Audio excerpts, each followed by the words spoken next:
Bonsoir à tous et à toutes, je reviens pour une autre vidéo de la série La virilité, rien à cirer.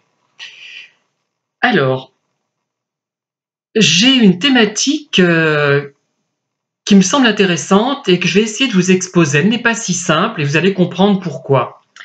Alors, qu'est-ce qui se passe parfois quand j'entre en relation avec de nouvelles personnes?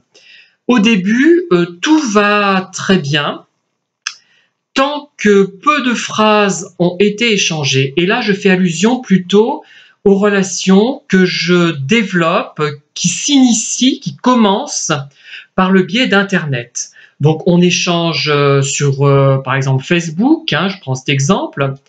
C'est un peu ancien, je sais, mais je suis vieux, donc je prends des supports un petit peu anciens. On commence à bavarder, à discuter. Mon Facebook n'est pas très riche en informations qui me concernent, finalement, le nouveau que j'ai fait il y a quelques mois.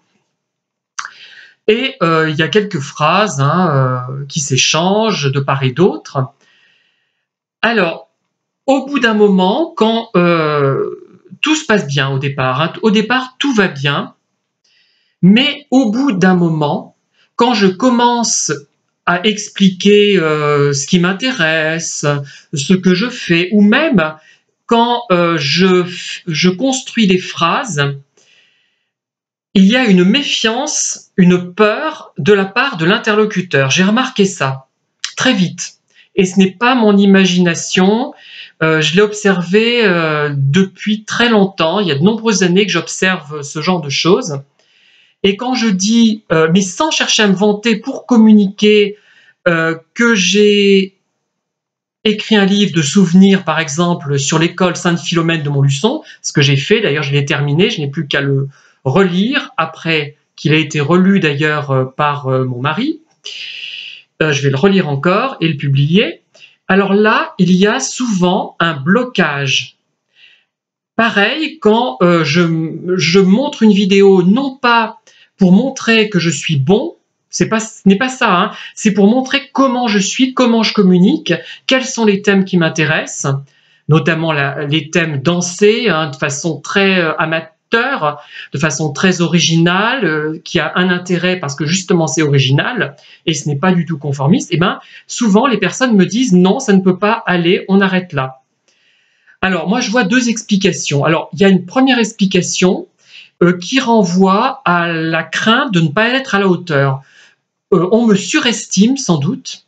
On ne se rend pas compte que finalement, écrire, ce n'est pas à la portée de tout le monde. Il y a des gens qui s'improvisent écrivains et qui ne maîtrisent pas le français, qui ne maîtrisent pas les bases de la langue française. Je vous en ai parlé sans citer l'auteur de la région, du département, qui dans son livre, qui dans ses livres, multiplier les erreurs syntaxiques graves que même moi dans mon premier livre je n'ai jamais laissé, surtout après correction, mais avant correction je n'avais jamais si maltraité la langue française. Donc ce n'est pas accessible à tout le monde, mais ce n'est pas non plus la preuve d'une intelligence, de savoir un petit peu écrire, ou d'une supériorité. La preuve, je vends quand même peu de livres, en e-book un peu plus dans le monde entier, mais tellement peu par rapport à d'autres que je n'ai pas un talent éblouissant, et en même temps, comme je n'écris pas des choses non plus suffisamment stupides, je n'ai pas non plus le succès de gens comme Daniel Steele ou qui savent écrire, mais qui donnent dans la... Parfois, j'ai pas lu tous leurs livres, j'en ai lu qu'un, Daniel Steele, dans la bêtise, enfin dans la banalité la plus complète. Donc ça ne devrait pas les vexer, ça devrait peut-être leur dire, tiens, qu'est-ce qu'il peut dire, comment il communique. Et moi, c'est un support de communication, mes souvenirs. Quand j'écris des souvenirs, j'espère toujours que les gens vont m'en parler, se reconnaître et que ça va créer une relation. Voilà, c'est pour nourrir une relation déjà existante ou pour créer une relation naissante, pour la consolider ou la créer même, si elle n'est pas encore née. Eh bien non, c'est l'effet inverse. Ce type fait des vidéos, ça a l'air un petit peu intellectuel, où là il se déplace, à 57 ans, il a encore, malgré son arthrose, une certaine énergie physique. Ça fait peur, c'est terrible, ça fait peur. Il y a soit un tabou, soit on n'en parle pas du tout, mais rien, comme si ça n'existait pas, comme si j'avais rien écrit, rien fait, pas fait de vidéo, etc. et ça fait peur terriblement. Donc il y a cette peur, moi que j'avais. J'étais d'une telle nullité au niveau physique, au niveau sportif, étant plus jeune, hein, je me suis peut-être un peu rattrapé depuis, parce qu'en fait j'étais peut-être bon mais je ne le savais pas, que dès que quelqu'un me disait qu'il était bon par exemple dans une discipline sportive, je fuyais, j'avais peur. Il y a cette première hypothèse qui correspondrait à ce que moi j'étais il y a de quelques années, ou alors quand j'étais confronté à des gens bons en maths, ou bons dans des très bons en maths, je me sentais pas en état d'infériorité, c'est même pas ça, mais je me disais, je ne vais rien leur apporter à ces personnes. Je suis trop mauvais en sport, qu'est-ce qu'ils vont faire avec moi? Ils ne pourront pas jouer au foot, ils ne pourront pas courir, ils ne pourront pas faire de musculation, de gymnastique, etc. Que sais-je encore? Voilà, c'était peut-être un complexe d'infériorité, mais aussi je me sentais tellement inutile par rapport à ce que je pouvais leur proposer, voilà, leur apporter. C'est peut-être la première hypothèse. Bon.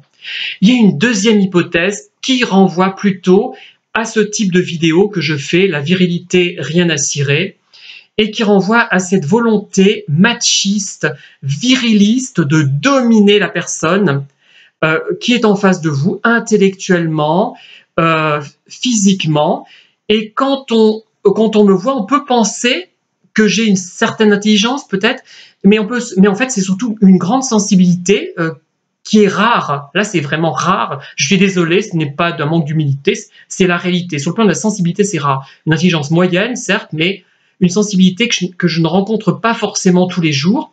Et donc ils ont peur de ça. Ils disent qu'est-ce que c'est, qui c'est ce type? Et quelqu'un d'ailleurs m'avait dit, c'était un pervers narcissique, il avait admis ça. Tu n'es pas facile à dominer. On ne peut pas te dominer. Une autre personne m'avait dit ça. C'est quelqu'un qui aimait dominer. Et il y a ce problème qui se pose. Alors que moi, je n'envisage pas les relations sous la forme d'une domination. Mais même avec des gens homo, là je fais allusion à des gens homo, hein, pas seulement, mais en partie, il y a ce côté viriliste, cette volonté de dominer l'autre, cette virilité qui est toujours mise en exergue. Moi, ça m'a toujours posé problème, on m'a toujours reproché de ne pas être viril suffisamment, de ne pas être macho, et j'ai été repoussé souvent pour cela, même amicalement, sur un plan amical, par des homos. Il faut le savoir, hein. On en est même là avec les homos. Alors imaginez ce que ça peut être avec des hétéros, parfois. Hein. Voilà, c'est dire hein, le problème. Ça peut être amplifié avec des hétéros. Et je pense qu'il y a ce problème toujours de domination qu'on rencontre dans notre vie. Moi, que j'ai peut-être à un certain niveau, hein, je ne sais pas, peut-être que si je rencontrais quelqu'un qui avait plus de sensibilité que moi, qui savait mieux l'exploiter, peut-être que je le percevrais mal aussi et que j'aurais ce besoin de dominer. Mais est-ce que ce serait une domination viriliste ?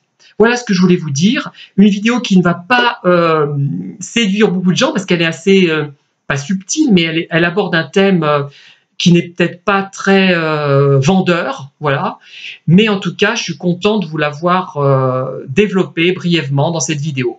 Merci en tout cas de m'avoir écouté et à très bientôt. Bonne soirée à tous et à toutes.